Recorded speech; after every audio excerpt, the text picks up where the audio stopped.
Start.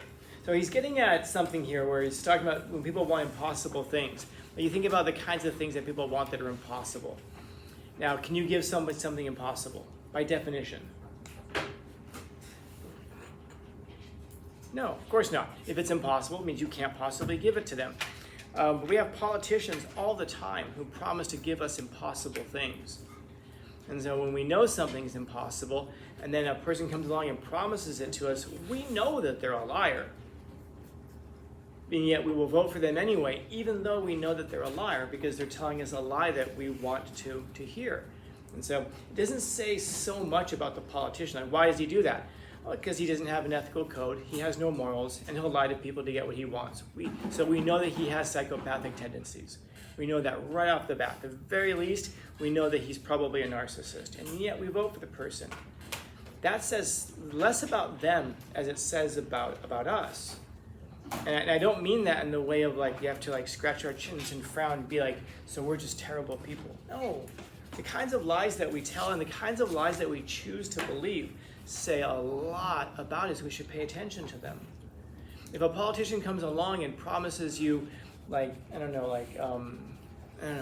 lower prices, well then you're like, oh, that sounds good to me. Politicians have no control over the prices of things at supermarkets. Unless, of course, they own the supermarket.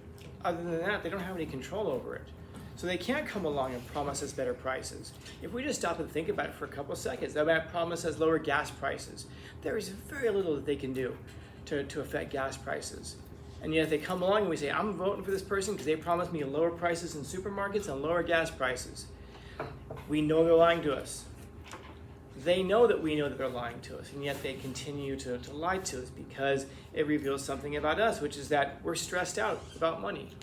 And you might be like, well, duh, but I don't think it is a duh thing, because what it also tells us is that we're looking for somebody else to solve our problems for us. We want somebody else to come and fix us. And that tells us something about ourselves, which is that we don't feel like we have enough power in our own lives. And that puts us in a very weak and vulnerable position because now we're depending on other people to come along and save us. And that, again, reveals to us that there might be some things in our lives that we need to work on such that we aren't as dependent on the whims of politicians. Because if we're dependent on the whims of politicians, if we're dependent on the whims of teachers, if we're dependent on the whims of our bosses, that means that we're perpetually in a state where we have to just hope and pray that person is going to help us out. It keeps us weak. If we depend on I hope my teacher's in a good mood today. Well, yeah, but if you do your work well, none of that's going to matter. It doesn't matter what kind of mood the teacher's in.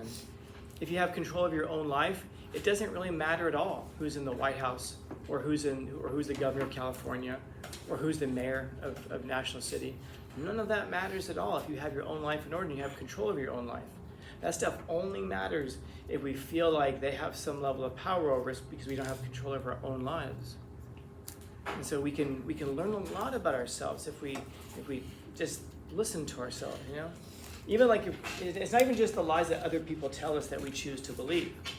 And by the way, it's more than just politicians. Here's a lie you might choose to believe. I'm sorry I did that. I'm going to stop drinking. There's a lie for you. Listen, I'm sorry I cheated on you. It's never going to happen again. There's another lie that you might choose to believe, even though in your heart you know it's a lie. So the question becomes, why do you choose to believe that lie? I feel like I hit a nerve in some way. And here's a better question. What is it about you that you're telling that lie? You get caught cheating and your answer is, let me just tell her I'm never going to cheat on her again. Why? I was afraid I was going to lose her. Sorry. Sometimes when you say something like that and everyone looks at one person and you feel like you learn a lot about somebody. But why cheat in the first place? Why not break up with them? What is it about you that now you find yourself begging and groveling, trying to get someone to forgive you, a person you didn't obviously care enough about? The laughter again makes me feel like I'm reaching somebody. You did it in the first place, so you obviously didn't care about them. So what is it that you do care about? And you realize what it is you're afraid of loss of yourself, which is why you do it in the first place. You're cheating, why? Because of a lack of security in yourself. That's what it comes down to. And again, we can dismiss it and go, no, I was just having fun. Nothing is just anything. There's a reason that we choose to do the things that we do, and there's especially a reason that we choose to do the high-risk things that we do. You know? God, I'm trying to remember what the guy's name is. It's going to bug me. Bless you. Just talking to a class about this. Dang it. I'll think of his name. He's the former head of the CIA. You guys know what the CIA is? What do they do? Anybody know? What's that? Yeah, the CIA are the spies. What does CIA stand for? Central Intelligence Agency. So the people who are like, we make movies about, like, you know, like the spies who go into other countries, you know, cause revolutions over, they're the ones who are in charge of national secrets and all that. What about black list? What's that? the guys who are in charge of, the spy agency, the premier spy agency of the world, well, probably second or third, but one of the top ones. The guy who was in charge of that, he got caught cheating on his wife. Guess who caught him? His wife. Duh.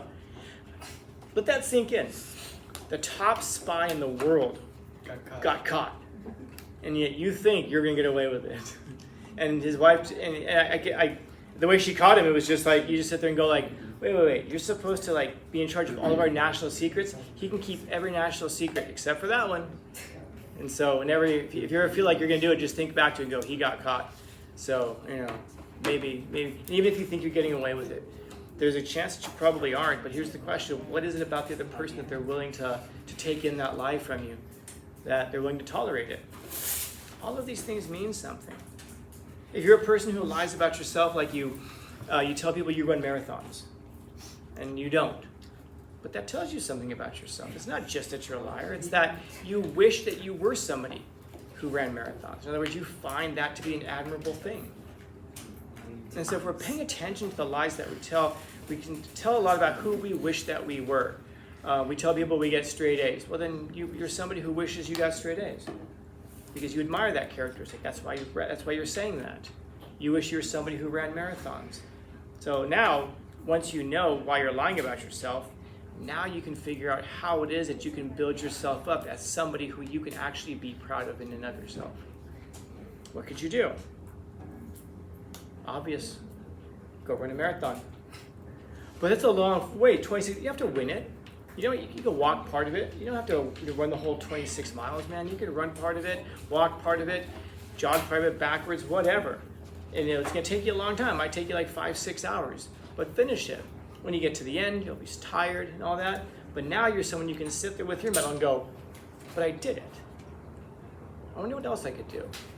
And you could put yourself down, but I didn't run the whole thing. But if you ran some of it, man, you did more than you otherwise would have.